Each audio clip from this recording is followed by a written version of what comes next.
Welcome back, everybody. My name is Alon Barnea from AFECA, Tel Aviv Academic College of Engineering. And let's first answer one question. If you are considering whether you have chosen the right session, definitely yes. As you probably picked up from the opening session, this is the era of frameworks and tools in the revolution of deep learning. First came the techniques, then came the computational power, cloud, GPUs, now TPUs, then came the big data, and then surprisingly enough, from the two data giants came the framework and the tools that then were handed over to the world in a sense of open source environment. So you are in the right place in the right time. And this is going to be the focus of this session.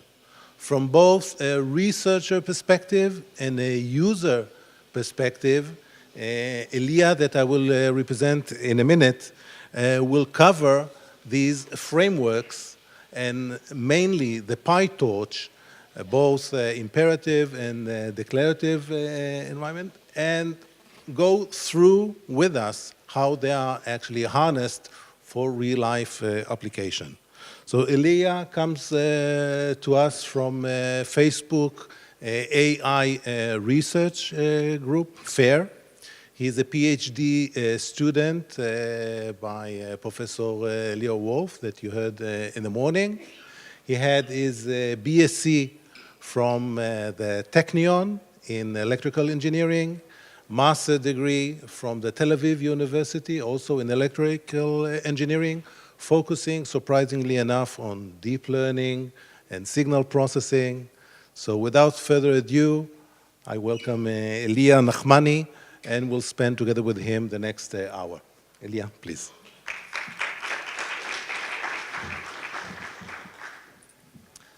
Okay, just a second.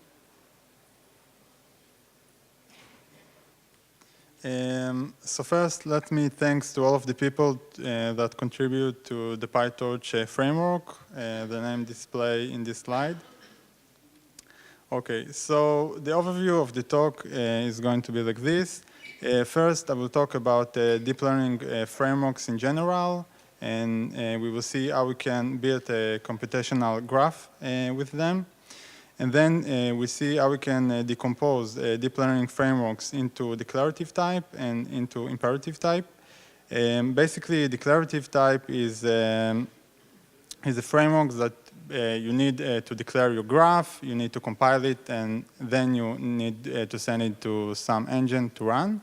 And imperative type, basically, you just run your code and your model. PyTorch, for example, is from the imperative type.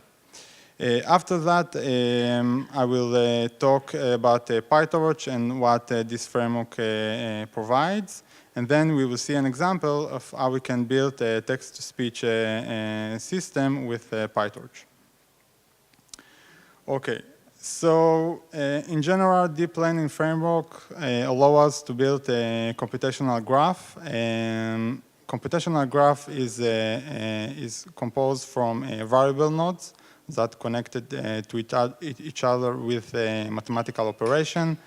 If we connect variable nodes, we can create a very complex graph. We will see in a minute an example. Also, deep learning frameworks allow us to calculate a gradient of any variable with respect to any other variable. And this is very important for the backpropagation algorithm if we want to train the graph or the deep neural network. For example, here we can see in the top the variable nodes WH, H, WX, and X. We can do matrix multiplication between them and get the I to H variable node and H to H variable node, and then we can add them, apply hyperbolic tangents, and get the next H variable. For example, we can compute the gradient of the next H variable with respect to WH variable or to any other variable in the graph. And then we can apply the SGD step if we want for the WH variable with some learning rate and the gradient that we just calculate. Also, deep learning framework in general provide integration with high-performance deep learning libraries like cuDNN of NVIDIA if you are using GPUs. If you are going to use CPUs, they use a BLAST library like MKL for high performance. So first I will talk about declarative toolkits like Tiano, TensorFlow, and Caffe. Basically, a declarative toolkit, in the beginning we declare the computational graph. Because we don't have in the beginning the input, the data input, and the ground truth, we need to do this with placeholder variables. After that, we compile it to some intermediate language, and then we need to run it as a session with some engine or another virtual machine. On the other end, we have the imperative toolkits like PyTorch, Chainer, Dynet, or Heaps Autograd. These toolkits allow us to just run our code without any need to compile the graph or to run it on external engine. We can see here a basic example for PyTorch code. In the first line, we need this is written in Python. In the first line, we import torch, and then we import the variable function from the Autograd sub-packages. At line 4 and 5, we just randomize data. TRX is the input for our graph, and TRY is just the ground truth for our graph. And then at line 7, we declare our weights W. We can see that we wrap it with the variable function, and we also set that we are going to need the gradient by required grads equal to true. After that, we can start the training for loop. We can see here that we have 100 epochs. And then we run at each example from the training set. Since x and y are going to be a variable nodes in our graph, then we wrap it with the variable function. Here we can see the graph. We take x and just multiply it by w and get y model. And then we can calculate our cost as y minus y model. And then we can calculate the backward by cost.backward and do the SGD. Okay, so you can see that we don't have a separate execution engine. We just run our code in our flow. We can see this debugging is very, very easy. We can debug with printing or with a breaking point if you want to use. Also, this is linear program flow. You don't need to zigzag between your graph declaration and your training loop. Yeah, the graph is in the middle of your training loop. But the downsides are that we cannot compile the program, and so we cannot optimize it, and so we cannot do the static analysis. I will talk more about this later, and we can see how we can work around these problems and how PyTorch are very fast framework. So PyTorch.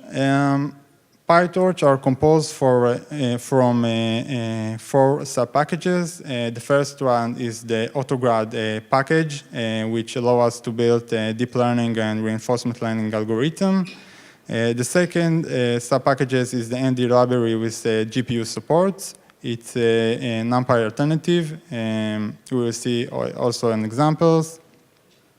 We have the gradient-based optimization package, and we have there like Adam, RMS prop, LBFGS algorithm, and so on. And also we have the utilities to help us to build a deep learning algorithm like data loading, saving the models, some pre-trained models, and that we will see later. So ND library array. The basic unit of ND library array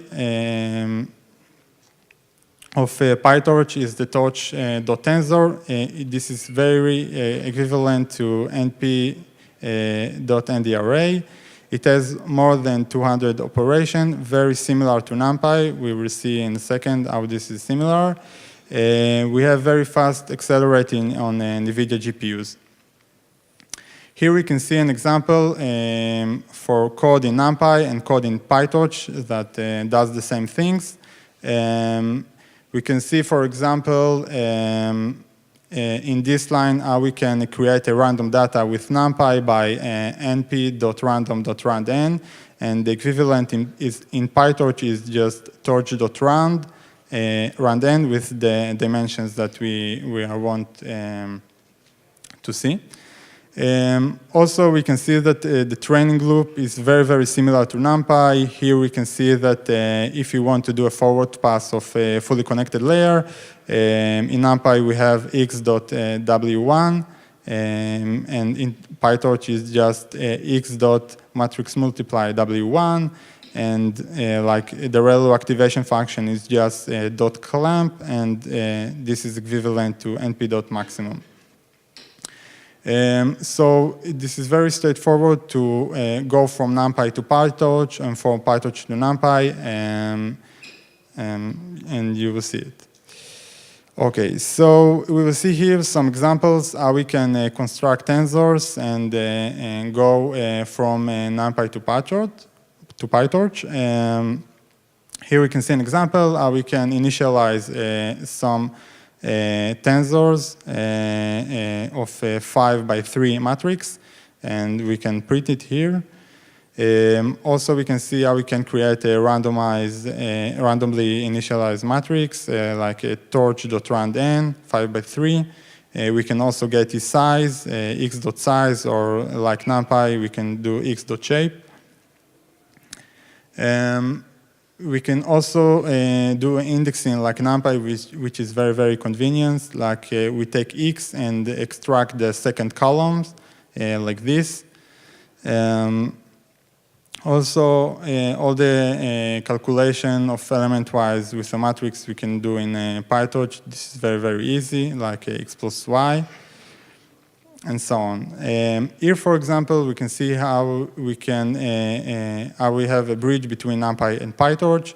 If we initialize A as torch.1 of 5 elements, we can convert it to NumPy simply by doing a.numpy and get it on NumPy. This is a zero-memory copy, and this is very, very efficient. So it's done by reference. So if you take A and add 1, then B also change. You can also see here an example for converting from NumPy array to PyTorch tensor. Here, for example, we have A as np.1s, and we can convert it to NumPy by B equal to torch dot from NumPy A. And the same thing here. If we change A, then B will change. So if we want to move our tensor to the GPU, basically we can use the .CUDA function. The first thing that we will do is to check that our server indeed has the GPU. It's by if torch.cuda.is available is equal to true. Then we take x and move it to the GPU, and y and move also y to the GPU. And then every calculation that we will do, it will do on the GPU. Okay, so now we will see the AutoGrad sub-packages. We will see the example that we saw earlier with the code on PyTorch. So at the beginning, we import the variable function from torch.autograd, and we initialize all the variable nodes. For example, we have WH, H, WX, and X nodes. We can see here that we wrap it with the variable function.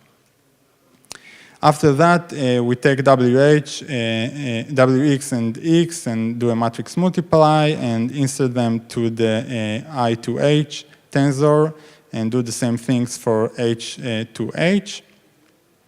And then we can add them and get the next H and apply hyperbolic tangents by just write dot tangents hyperbolic.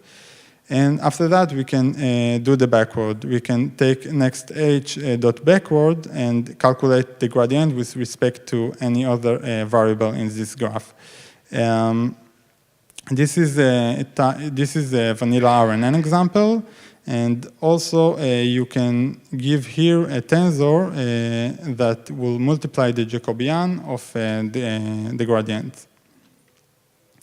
Okay, so how we can build the neural networks in PyTorch? Basically, we need to define this class. We need to inherit from nn.model. And we need to implement this function. The first function is init. We need to declare here all the weights or memories that we are going to use with our neural networks. We can see here in this example that we have two convolutional layers. They have a kernel size of 5 by 5, and they start with one dimension as an input channel and move to 6 channels, then from 6 channels to 16 channels. And after that, we initialize 3 fully connected layers with nn.linear. We can see that we move from this dimension to this dimension and more. The fourth function, this is the functions that are doing the calculation of our graph. Basically, it gets a tensor as an input and does all the calculation. We can see here that we apply the convolutional layers. After that, the ReLU and nonlinearity, and then max pooling. And then we do with the second convolutional layer. After that, we can do a reshape with x.view. By -1, we mean that this is the bedside dimension, and then we have from this function the multiplication of all other dimensions from the x tensor. And after that, we can apply the fully connected layer and the ReLU nonlinearities. Basically, here in the fourth function, we can do whatever we like for loop, if loop. This is in contrast to the declarative toolkits that if you want to use a for loop or if loop, you need to use a special operation. So this is very, very convenient to use this tool. After we declare our neural network, we can use our optimization package. And the optimization package has the SGD, AdaGart, RMS, BROP, LB, FGS, and more. We can see here the four of the training loop. We get from the dataset the input data and the target data. At the beginning, we take the optimizer and we're zeroing the gradient. Then we take the input and insert it to the model, get the output, calculate the loss function with respect to the target, and then we can calculate the backward and do the optimization step of the SGD. So machine learning workflow is going like this. We have some idea or theory. We need to design our experiments, and then we need to clean the data and pre-process the data, set up our environment, install all packages of the GPUs, and then we are going to implement our model, check it on the training set and validation set, and if everything is going okay, then we can publish our paper or ship our product. So PyTorch will help you do all of this. We can do with PyTorch dataset loaders with parallel processing. We will see in the next slides. We will see how we saw how we can build model with PyTorch. We saw how we can implement a training loop, and we will see how we can save checkpoints of our model. We also see how we can compare ourselves to other baseline within PyTorch, how we can deal with GPUs computation, and how we can build our optimizers, and also how we can interface with other environments like OpenGym and more.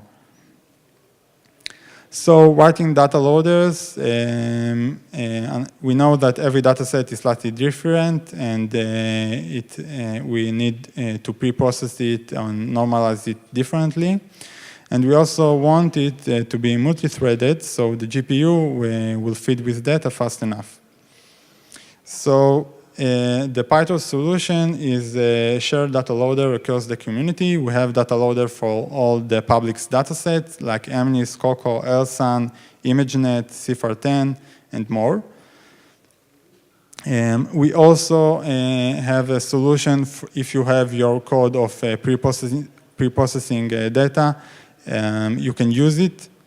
For example, you can see here the Perl AI. This is a data loader that Facebook provide for a question answering data set like Squad and Babytask. We will see here an example of data loaders from public data. Here we can see the first data loader for a directory of images. First, we need to declare the root directory of our data, and then we need to declare all the transforms that we want that each image will see. For example, here we can see that we take each image and scale it, center crop it, move it to PyTorch Tensor, and then normalize it. We can do the same for another public dataset like LSAN and CIFAR10. After we get the dataset, we need to wrap it with torch.utils.data.data loaders. We need to set the bed size to tell if we want that the data will shuffle during the training, which is good for the performance. And how many workers do we want for feeding the GPUs? You also have an option to write your own data loader. For example, here you can see that you need to implement the get item. Basically, you need to provide the index of the example in your dataset, and you need to write down the code that you want that each example will see.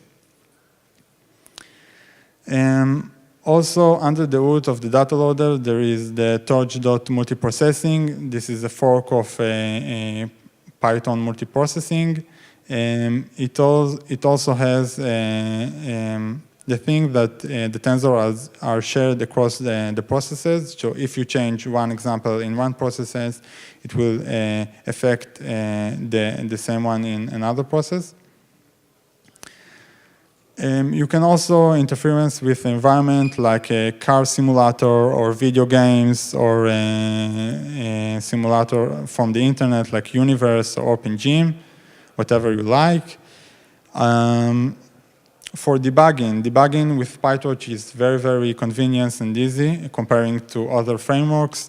You can compare with your favorite debugger. If you use PyCharm, you can use their debugger and to see what's going on with your model. You can also use the most popular one, like the printing, if you want. Okay, so if you want to identify bottlenecks in your model, and basically PyTorch allow you to do that with the Python profiler like Snakewise or the line profiler, which is very, very good. About the compilation time, so PyTorch is written for impatient, and there is no compilation time when you are writing your script. So all the core kernels are pre-compiled. The downside is that the installation of PyTorch is large. It's like 600 100 of megabytes. And that's it. For the ecosystem, so PyTorch use entire ecosystem that can help you. For example, this including the SciPy and scikit-learn packages. Here you can see an example of someone that take a PyTorch and write a primal door interior point method, which is basically solving an optimization problem. You can see here in the official website of PyTorch some document how you can take layer from SciPy and scikit-learn and insert them to your PyTorch model. We also have the shared model zoo. Basically, this is a pre-trained model for ResNet variant, AlexNet, and more. You can take it from torch.utils.modelzoo. You can take just the model or the weights of the model if you set the pre-trained flag to true. You can see here an example of someone that take this zoo model and see how the precision of the weights change the accuracy of the model, which is very, very cool. Also, PyTorch has a linear style of programming. You can see we saw in the examples that you write your code in a linear style. You don't need to jump to your graph definition and then to the session run like the other frameworks. This is not unique to PyTorch. Also, Chainer, Dynet, MXNet Imperative, TensorFlow Imperative as this linear style of programming. And also, PyTorch is built with minimum runtime. So basically, if you create a node, it takes maximum of 20 to 30 microseconds to add this node to your graph. So this is the companies that help to build the PyTorch. Okay, so now I will go over an example of text-to-speech algorithm that we developed in our group at FAIR. This is a paper that we wrote and published at the ICLR conference. Basically, we call our model voice loop. It transforms text-to-speech for speech that we can extract from YouTube, very noisy speech. The system also has capabilities to generate multi-speaker, and we can also control the emotion of the speaker with this network. We can hear it now. Hey, nice meeting you. My name is Loop or Voice Loop. I am not sure yet. My code is available and you can in fact train me from scratch.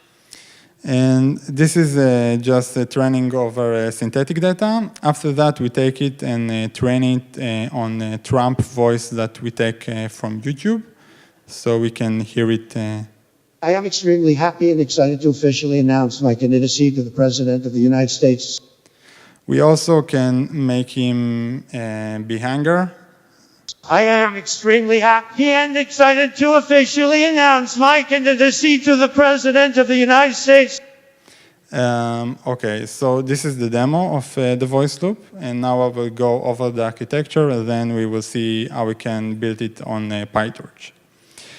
So the input to voice loop is the text as a sequence of phonemes and a speaker embedding. The speaker embedding is basically we tell the system which speaker we want to generate.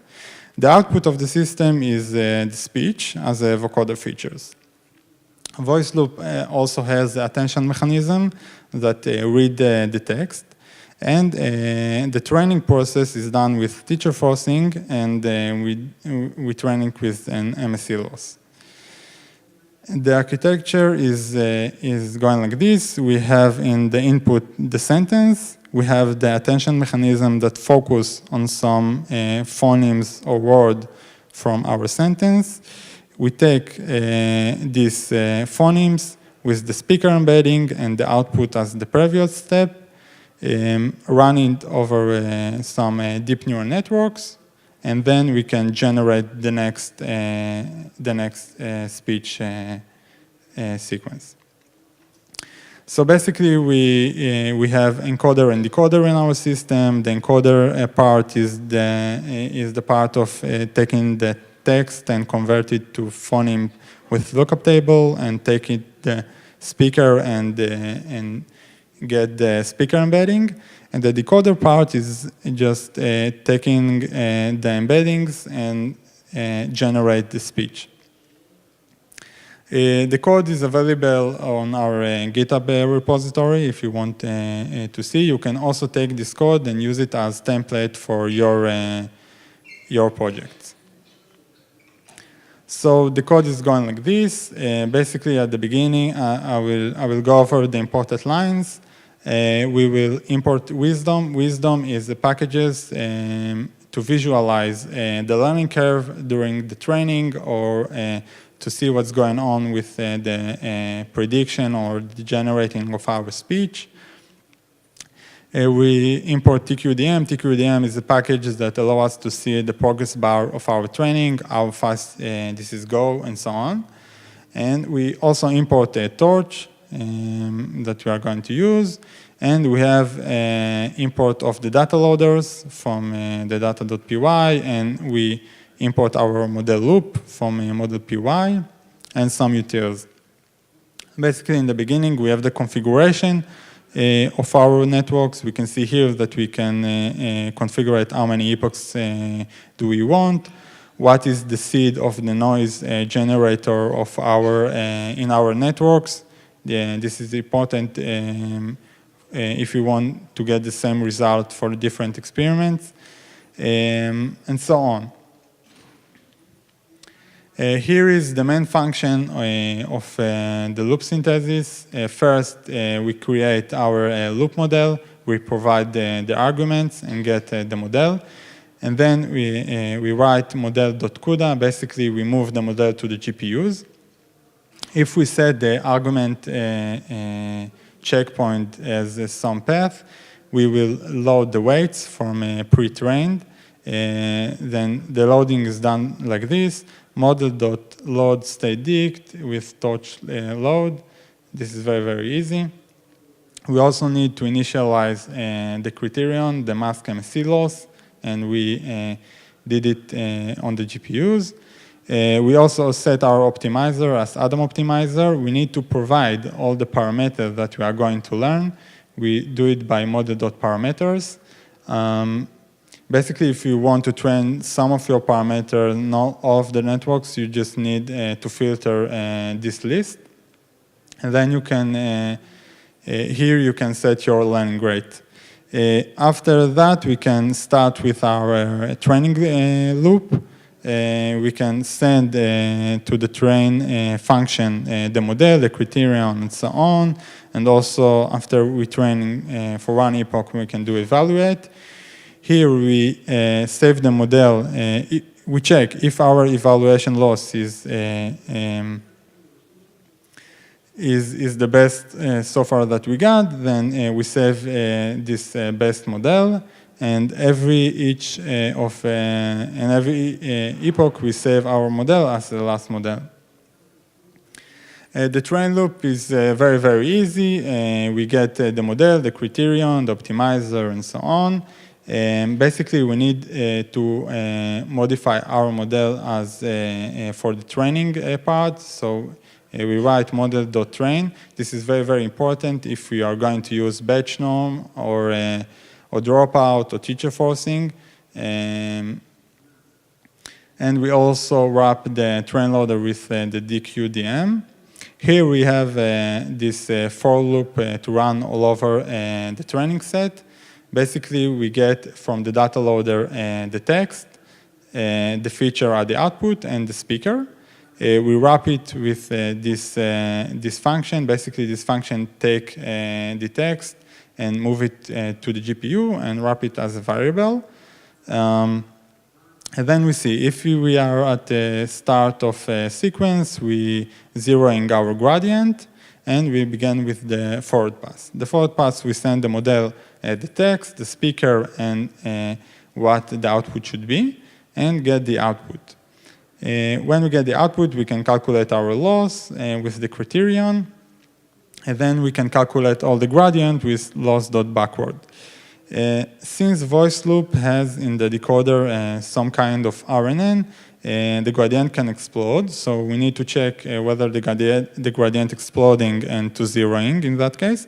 So we have the check grad function from PyTorch that we send him all the parameters and the threshold for the gradient, and we check if the gradient explodes. If it explodes, then we zero in the gradient and continue with our loop. If not, we will do a gradient step. Okay, so the evaluation function is very, very similar to the training function you can see in here. The thing is that just we don't calculate the backward. So if we look in the for loop, after we calculate the feed forward and the loss, we don't calculate the gradient and do an optimizer step. Also, we can see here that we can visualize our learning curve with the wisdom package.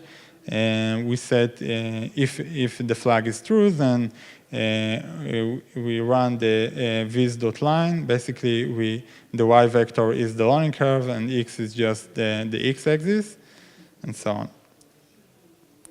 So for the loop class, like we saw in the neural network example, we inherit from the nn.module. Basically, in the init function, we initialize the encoder and the decoder with all the arguments. And then we have the forward pass. The forward pass gets the source, which is the text and the speakers, and the target. The target is the speech at the output. And then we just send for the encoder the text and the speakers and get the identity embedding and the context embedding. After that, we can apply this to the decoder and get our output, the speech output, and the attention map. Here we can see the encoder. In the init function, we initialize a lookup table for the phonemes with the nn.embedding. We can see here that we give how many phonemes do we have in our language and what should be the output size of the embedding vector. We do the same for the speaker embedding. We provide how many speakers are going to be in our system and what is the ident size of the embedding. And in the forward pass, basically we get the input phoneme and the speaker number, and we just extract from the lookup table the embedding type for the identity and for the phonemes. Okay, so for the decoder is a little bit complex. You can read it on the paper if you like. Basically, it's a type of an RNN. I will not go over it now. And that's it. Thank you.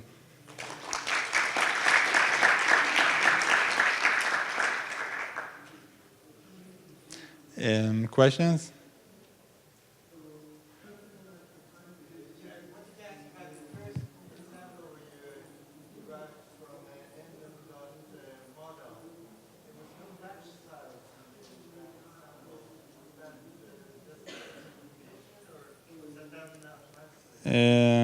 Let me go to this example. Okay, so he asked about the example of this example. Okay, he asked if there is a mismatch in the sizes.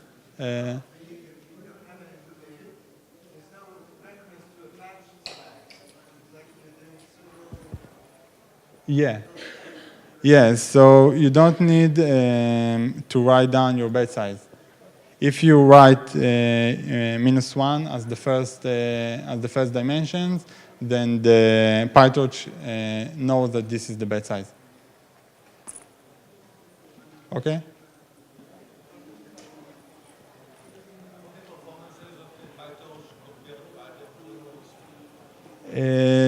So basically, the runtime, you ask about the runtime of PyTorch?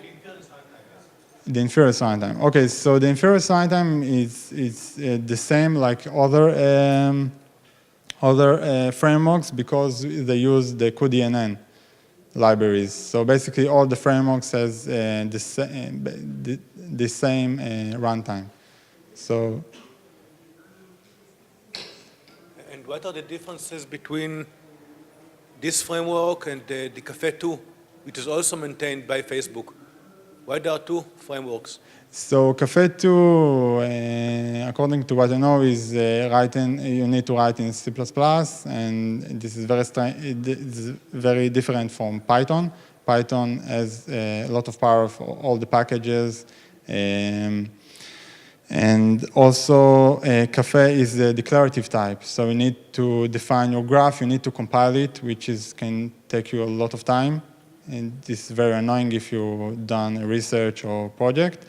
And in PyTorch, you don't have it. This is very, very fast. You just run your model, you can debug it. You don't need to send some tensor to the model and then get it back. This is very, very convenient in PyTorch.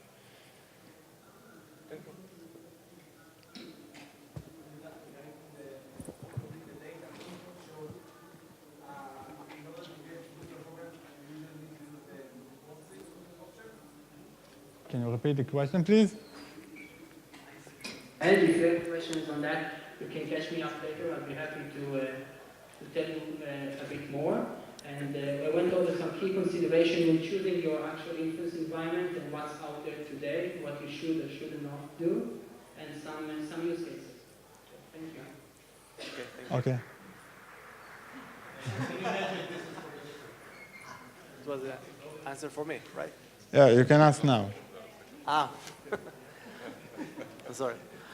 I just wanted to ask, when you do the loading the data, if you want to get good performance, because if you do multi-threading in Python, the performance is not utilized and you don't use all the cores. So what is the good practice there, if you know? What is the good practice? Basically, in the last year that I use PyTorch, I use the multiprocess and it works well. I don't know, you can also use the multi-GPUs if you like in PyTorch. For loading the data?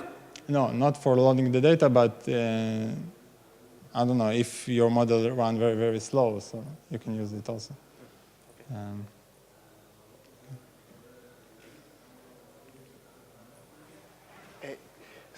Yeah, is the CUDA dependency, is it a hard dependency? Is that the only way of using PyTorch, or can you also use for building your network CPU or OpenCL, or are there any plans of extending the PyTorch to other backends?